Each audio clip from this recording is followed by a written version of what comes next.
¿Cómo les va? Arrancamos un nuevo programa de La Voz de Todos.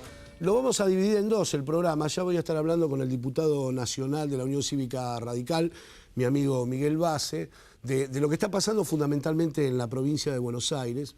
Y después voy a hablar con Sergio Abrevaya, que acaba de asumir la titularidad del GEN en la Ciudad Autónoma de Buenos Aires. Estamos a horas a que Margarita Stolbizer se encuentre con la expresidenta Cristina Fernández de Kirchner en este pleito, entre comillas, que quiere generar la expresidenta y su abogado. Yo no voy a hablar aquí de quién es Margarita Stolbizer, la gente lo sabe, no es necesario. Pero en esta nueva etapa del GEN en la Ciudad Autónoma queremos preguntarle a Sergio, bueno, ¿cómo lo van a encarar? ¿Cómo van a rearmar el GEN?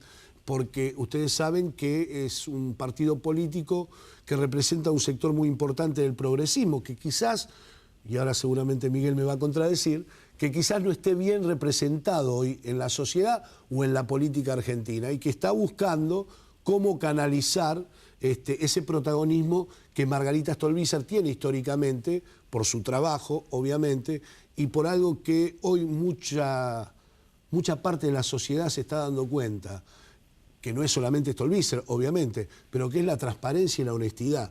Y muchas veces la sociedad eso lo ve y lo ve tarde, lamentablemente lo ve tarde. Así que ahí de esas cosas vamos a hablar.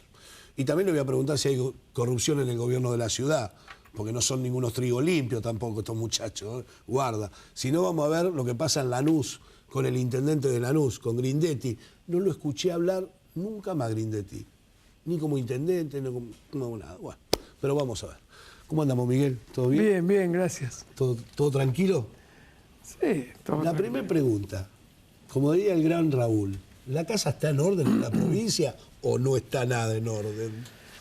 Sí, el radicalismo naturalmente tiene permanentemente debate interno y en esta situación en la que somos parte de una construcción política que está en el gobierno, pero que en realidad nuestra responsabilidad, no tenemos la principal responsabilidad ni en el gobierno nacional ni en el gobierno provincial, tenemos una situación más compleja que nos lleva incluso a debatir más entre los radicales, a ver cuáles son las actitudes que tenemos que tomar justamente con el gobierno de la provincia y con el PRO. Porque son dos cosas distintas. Por un lado hay que evaluar la gestión de gobierno y por otro lado hay que evaluar las cuestiones políticas. Obviamente todos los radicales coincidimos en la necesidad de apoyar para que el gobierno provincial haga bien las cosas, para que el gobierno nacional también, para que a la sociedad le vaya bien con lo que hace el gobierno, porque de eso se trata en definitiva. Y nosotros tenemos un compromiso político, nos hacemos cargo, los radicales, vos sabés que esto es así, los radicales tenemos muchos defectos, pero entre nuestras virtudes están el hecho de que nos hacemos cargo de las cosas. Entonces, en este caso en particular, somos parte de esta construcción política de Cambiemos, así que nos hacemos cargo de esta realidad. Pero naturalmente se dan discusiones porque también queremos que se nos escuche como corresponde, no tanto porque estemos preocupados por los lugares que ocupa el radicalismo, porque muchas veces se pregunta si los radicales tenemos la cantidad de cargos o funcionarios que deberíamos tener tanto en el gobierno provincial como en el gobierno nacional. La verdad es que yo creo que no, yo creo que podríamos tener mucho más porque tenemos cuadros profesionales, técnicos de excelente formación que podrían estar ocupando determinadas funciones, pero esa no es la preocupación mayor del radicalismo. Nuestra mayor preocupación es, en todo caso, que se nos escuche cuando advertimos determinadas cuestiones o que todavía no se están haciendo en el gobierno, tanto de la provincia como de la nación, o algunas otras decisiones que se toman, por ejemplo, en el gobierno nacional, y que, bueno, nos hubiera gustado participar de esa decisión porque desde nuestro punto de vista a lo mejor no fue lo más correcto, ¿no? A ver, voy a tomar algunas de las cosas que vos dijiste. El otro día lo charlaba con vos, con relación al tema de los cargos. Y fundamentalmente en la provincia de Buenos Aires te lo planteaba. Uno no logra entender todavía que más allá de la voluntad política y más allá de la buena imagen que tiene la gobernadora, además de haber tomado la decisión hace una semana atrás de plantársele a Carrió, más allá de lo que hayan dicho, bancando a su jefe de policía, al cual yo también cuestiono, pero lo bancó y me parece que es lo que debe ocurrir, porque si no se te van a digitar, cualquier dirigente le va a digitar a una gobernadora a quién pone y a quién saca, se hace un verdadero papelón. Pero digo, uno lo que ve, conociendo mucho la provincia de Buenos Aires, es que sacando a algunos funcionarios claves o a algunos ministros, muchos de los cuales no están preparados para manejar áreas en la provincia de Buenos Aires, me hago cargo de lo que digo, y sacando a algunos subsecretarios o secretarios de Estado, la gran mayoría de los puestos claves en la provincia siguen siendo del gobierno anterior. Entonces lo que no entiendo es cómo lo van a buscar a Joaquín de la Torre, un gran intendente al cual respeto mucho y aprecio mucho, y no van a buscar a algunos radicales como por ejemplo el ex intendente de Chascomús, Juan Gobi. Eso es lo que no entiendo, y cómo el radicalismo deja pasar esas cosas. Claro, a ver, el radicalismo... Porque ¿sabes qué pasa, Miguel? Sí. Y te dejo desarrollar. Sí, no. Porque después va a pasar, lamentablemente, ojalá que no, lo que pasó con la Alianza. Los palos se los comen los radicales, los demás, yo no tuve nada que ver. Y les puede llegar a pasar lo mismo. O sea, si no tienen tanta injerencia dentro de los gobiernos, pero si le va mal al gobierno, el garrón se lo come la Unión Cívica Radical. No tengas duda de eso. Sí, en eso estamos acostumbrados a ese tipo de situaciones. Bueno, párense, alguna vez pónganse firme. Pero es cierto que yo repito, yo creo que nosotros, el radicalismo tiene una cantidad importante de cuadros políticos para desempeñar funciones con total solvencia y podrían ser funcionarios importantes de la provincia de Buenos Aires. Gustavo Pose podría ser un ministro de Acción Social de la gran flauta, por ejemplo. Sí, hay muchos, por eso hay muchos cuadros en el partido que podrían estar ocupando cargos. Pero, claro, nosotros tenemos la obligación de respetar, en definitiva, la voluntad de la gobernadora y no queremos aparecer como un partido político desesperado por ocupar funciones o por poner militantes a ocupar determinadas funciones. Porque tampoco sería justo con la historia del radicalismo. Yo creo que el radicalismo representa mucho más que eso. Incluso no sería justo con los propios profesionales que tenemos para ocupar esos lugares. Porque la verdad es que también ellos trabajan, cada uno de ellos en su profesión, no necesitan un cargo del gobierno para vivir con tranquilidad. Esto es absolutamente cierto. En el radicalismo no hay gente desesperada por buscar puestos en el gobierno.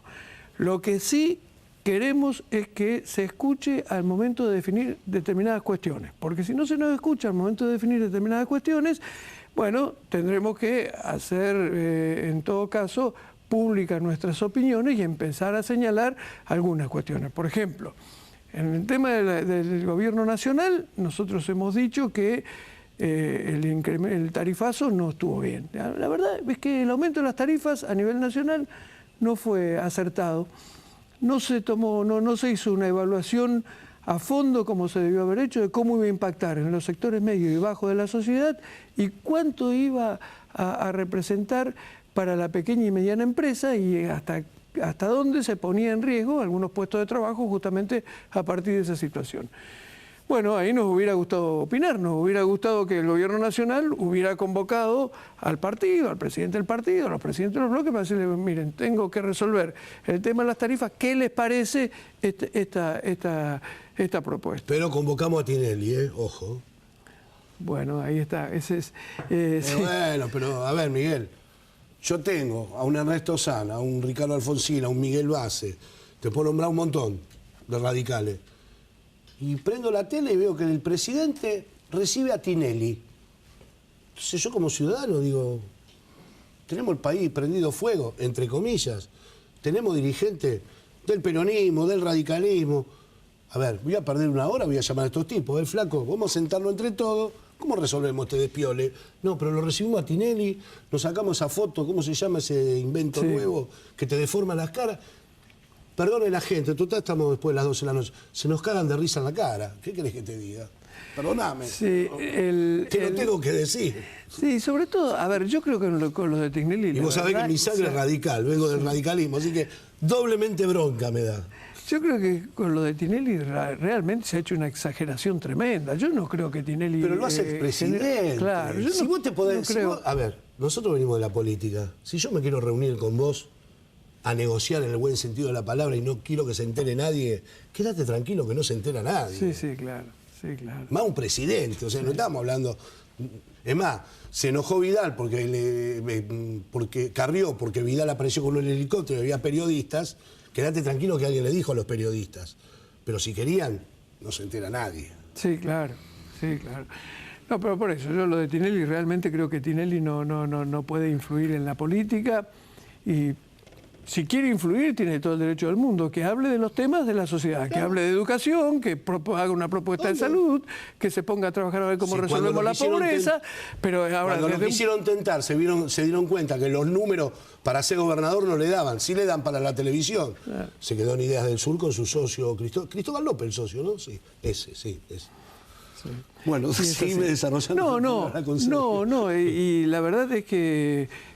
bueno, nosotros estamos preocupados por estas cosas, pero en términos generales, obviamente, creemos que la situación del país no es mala desde el... A ver, creemos que hay que resolver cuestiones que no se han resuelto, creemos que, por ejemplo, la inflación es mucho más alta de lo que debería ser ya a esta altura del campeonato, creemos que el tema económico viene muy lento, que hay que reactivar rápidamente, habría que haber reactivado más rápido, digamos que en definitiva creemos que en general las medidas que se han tomado en materia de economía son buenas, pero que todavía no dieron los resultados que estábamos esperando.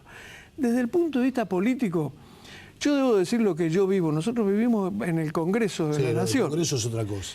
Y la verdad es que en el Congreso funcionamos bien, y funcionan bien todos los partidos en general. Nosotros dentro de Cambiemos funcionamos bien, se discute, se debaten los temas. Con Sergio Massa tenemos un muy buen diálogo. Yo debo decir que con Margarita Stolbizer, con el socialismo, con el bloque justicialista, el Frente para la Victoria está atravesando todavía la crisis del Frente para la Victoria. Allí hay distintas posiciones. Pero en términos generales, en la Cámara de Diputados se ve que los partidos políticos de la Argentina tienen un nivel de responsabilidad para trabajar muy interesante que justamente, me parece, debería ser aprovechado por el Gobierno Nacional para resolver estas cuestiones que hay que resolver en el país, ¿no? Te hago la última. Falta mucho y sé que me vas a patear la pelota, me vas a decir, bueno. Pero el año que viene está a la vuelta de la esquina. Sí, señor. No tengo ninguna duda que el radicalismo va a querer llevar a su senador por la provincia de Buenos Aires. Y muchos de los intendentes que hoy son Cambiemos, en realidad son UCR. Van a ir a una interna, van a jugar una interna, porque Carrió quiere ser. Mi amigo, el vendedor de autos usados de Vicente López, también quiere ser. ¿El radicalismo va a pelear ahí también o va a acordar? No, bueno, a ver. Naturalmente, cuando se resuelven listas de candidatos se generan tensiones, incluso dentro de un propio partido político. Vos lo conocés perfectamente. No lo voy a conocer. Por eso. Entonces, se producen tensiones. Sí, tenemos la posibilidad de resolver esas tensiones adecuadamente, sin ningún tipo de problema, y si el radicalismo es respetado como desde nuestro punto de vista debe ser respetado y es considerado, bueno, mejor, y podremos avanzar. Si eso no es posible, porque a veces eso no es posible, tampoco vamos a estar a expensas de ningún capricho de nadie y no vamos a recibir órdenes de nadie. Este es un partido centenario y nosotros somos un partido que resuelve sus candidaturas de forma democrática y estamos orgullosos de que cada vez que hay alguien que quiere ser candidato puede competir en una interna.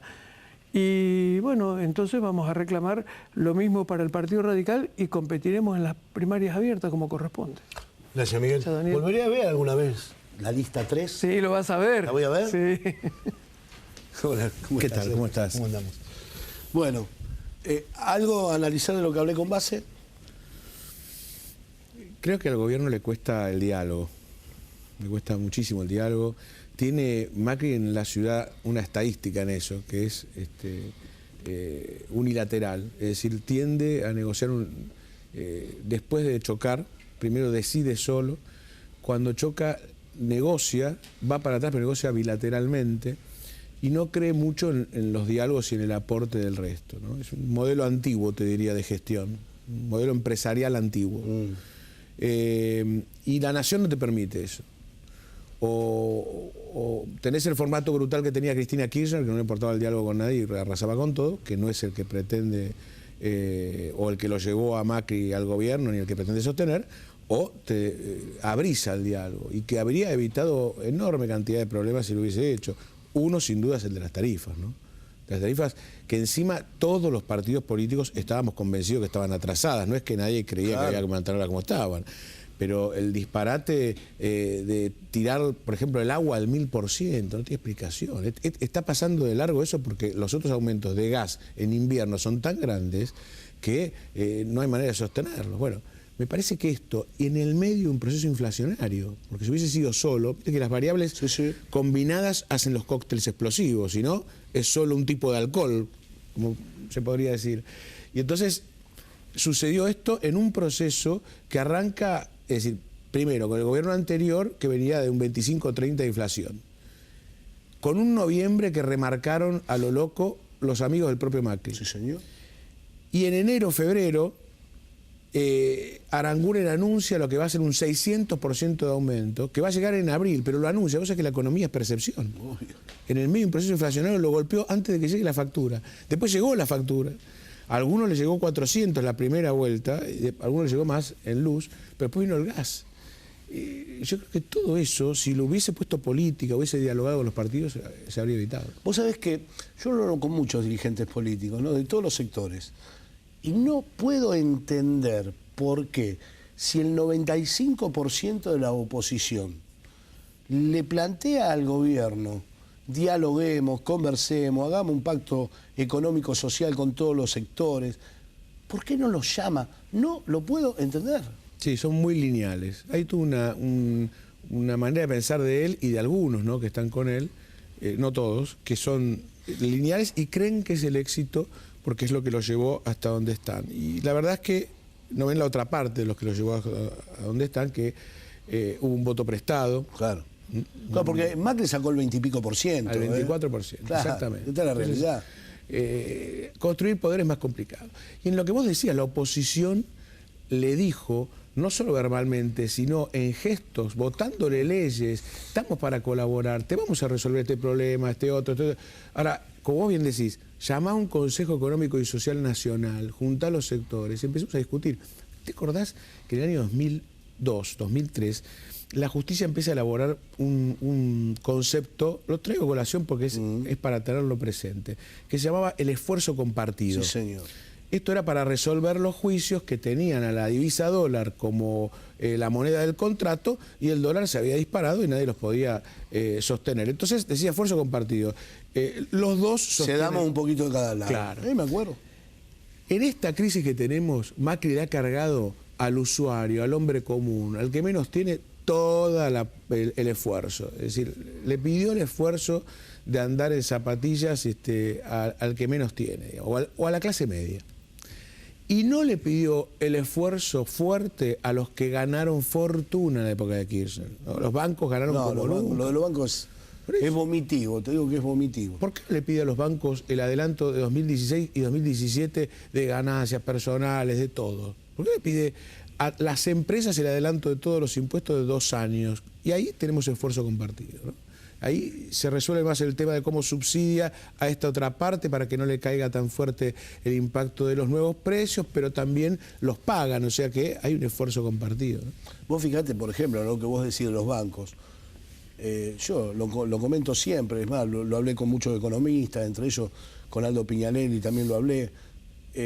Si vos vas a sacar un crédito personal de 500.000 pesos, con 500.000 pesos hoy no comprás nada. En 3 años, ¿sabés cuánto tenés que devolver? 1.645.000 pesos. ¿Cómo hace un matrimonio, una pareja que arranca con un terrenito, que quiere hacerse la piecita en el fondo de la casa de los padres? Un disparate lo que estoy diciendo, pero es así. 500.000 pesos devolvés en 3 años, 1.640.000. Lo que significa un 300%. Es una cosa de locos. Y 4 millones de familias en la Argentina no tienen vivienda. Y no la van a tener. Y no la van a tener porque no hay un pensamiento de desarrollo en ese sentido, ¿no? Es más, en términos económicos, es una línea de desarrollo la construcción de vivienda. Obvio. No solo la social, sino con el crédito blando. Claro. Pero bueno, lo han limitado, han continuado el procrear, pero en muy bajas cantidades. Ya el gobierno nacional anterior había empezado tarde, el procrear lo empieza muy tarde y llega creo que cerca de 100.000. Con un déficit de 4 millones es nada. Ahora vos podrías lanzar algo gigantesco y motorizar una economía desde el sector construcción de una manera mucho más genuina que las importaciones. Se lo está perdiendo, pero además la gente no tiene vivienda. Y te agrego algo más. El impacto de las tarifas y de los precios sobre el que no tiene vivienda es tremendo porque alquila. Claro. Entonces no gana 20.000, gana 15.000, no gana 10.000. Ahora no se computa si los gobiernos no aceptan, esto lo planteaba muy bien Salvia, el titular del Observatorio de la Deuda Social de la UCA, no aceptan ingresar el costo vivienda al cálculo de pobreza. Obvio. Y esta es clave en esta época. Se suma un 30-40% más de pobres. Exactamente. No tenga dudas. Y este es el problema en una Argentina que tiene un 30 y pico % de pobreza hoy, ¿no? Es una Argentina increíble, injusta, pero tremendamente injusta, ¿no? Porque es una Argentina rica. Y vos fíjate, ¿no? Y después vamos a ir puntualmente a qué espera el GEN en la ciudad de Buenos Aires. Pero vos fíjate, otro detalle no menor.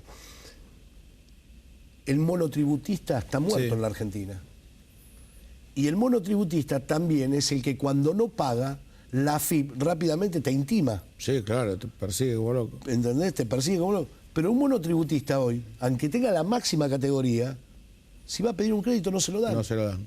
O sea, ya ahí estás discriminando a un montón de gente. Por el otro lado, los créditos que está sacando el Banco Nación, los primeros 3 años más o menos, vamos a ver qué pasa después.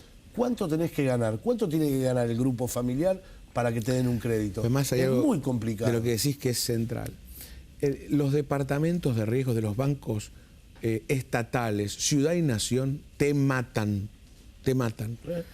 Porque cuando va el monotributista y prueba lo que gana, dice, sí, pero nosotros a esta categoría le calculamos a tanto. Claro. ¿Por qué? Por el riesgo. Exacto. Y entonces te bajan. Si vos no sos un planta permanente en el Estado, que es como decía un amigo mío, un bocato di cardinale para los créditos bancarios. Chao, olvídate. Complicadísimo. ¿De qué va a vivir en los próximos años para darle el crédito? Entonces te incrementa todo eso y no accedes, aún pudiendo pagarlo. Ahora, pero por el otro lado, te dan una tarjeta de crédito por ahí con 100.000 pesos, pero no te dan un crédito. Bueno, o sea, está todo tan mezclado. Es fantástico, porque en todos estos años pudiste comprar un televisor de 26 pulgadas, después cambiarlo por uno de 32, después cambiarlo por uno de 42, después por uno de 50. Todo eso que fue importado lo hiciste en 50 cuotas con una tarjeta de crédito fantástica que te permitía comprar eso. Nunca una vivienda. Nunca, ni siquiera un terreno. No. Bueno, Sergio, ¿cómo se reconstruye el GEM en la ciudad de Buenos Aires?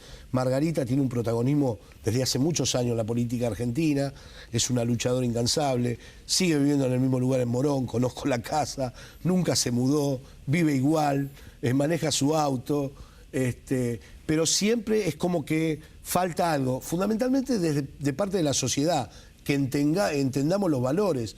Hoy, afortunadamente, la gente se está dando cuenta de muchas cosas, de valorizar a mujeres como Margarita, como puede ser Graciela Camaño, como puede ser Ocaña, como puede ser la propia Carrió, más allá de las grandes diferencias que puedo tener.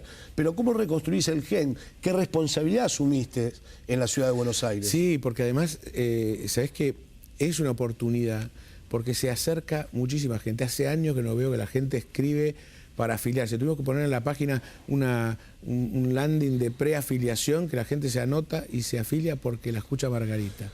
Hay un fenómeno en esto de los valores. Nosotros pusimos mal, te lo digo con sinceridad, sí. Cuando no logramos el voto, pero no solo por no tener los votos, sino porque los valores no estaban presentes en la votación, estaba presente otra cosa, era sacar a Cristina o que no asuma Macri, pero no estaba presente las ideas, ¿no? Y pensamos que no íbamos a ganar, pero que nos iba a ir un poco mejor, y no fue así. Yo pensé particularmente que Margarita pasaba los 10 puntos. Claro, por eso. Históricamente fue así. Sí, sí. Nunca le daban más de 3 puntos. Sobre todo en la después... provincia. Pero el voto útil fue tremendo, fue arrasador. un mensaje para entender que nosotros, ahora te cuento qué hicimos con eso, pero fuera de eso, caminaba por la calle, la gente la paraba a Margarita en la ciudad, le decía, ¿cómo te quiero? Yo quiero estar con vos, pero ahora no te voy a votar, se lo decía. Sí, y nosotros decíamos, ¿cómo? ¿Pero la quiere tanto, votela? No, ahora no. En el hay conurbano que sacarla a Cristina. Y entonces nos dimos cuenta que lo que ella sacase no era lo que realmente tenía de consenso, que era mucho más, pero que estábamos en una situación de trampa electoral. Que por otro lado, y este es el aprendizaje, teníamos que entender que teníamos que poder construir con otros más. Es decir, que progresistas, o la idea de los progresistas, tiene un espacio en la sociedad, porque si no, no te reivindicarían, pero que para lograr que te voten tienen que tener algo más, tienen que tener la sensación de que puedes gobernar, por ejemplo, o que puedes construir poder. De ahí esa cercanía que mucha gente se pregunta con Massa. ¿Por qué se acercan a Massa? Bueno, Massa comparte una agenda política, no estamos hablando de elecciones nosotros todavía con ellos, obvio. Estamos hablando de política. Y la agenda de oposición colaborativa coincide, no pensamos lo mismo que ellos, pero coincide, tiene una visión de país donde la pyme es central, para nosotros es central la pyme del 70% de trabajo, y entonces dijimos, bueno, se puede tener un gesto de acuerdos políticos y parlamentarios con ese sector. Y eso le dice a la sociedad que nosotros no somos tan cerrados, ¿no? Costumbre que heredamos los radicales del radicalismo, ¿no? Que pedimos un formulario de requisitos a todo aquel que se acerca para aliarse y después terminamos haciendo lío fantástico. Entonces es preferible pensarlo de esta manera, en el momento que no es electoral, donde podés construir poder, oposición correctamente y política desde lugares útiles. Y la ciudad de Buenos Aires tiene un impacto enorme eso. Hoy, te decía, lo estamos viviendo.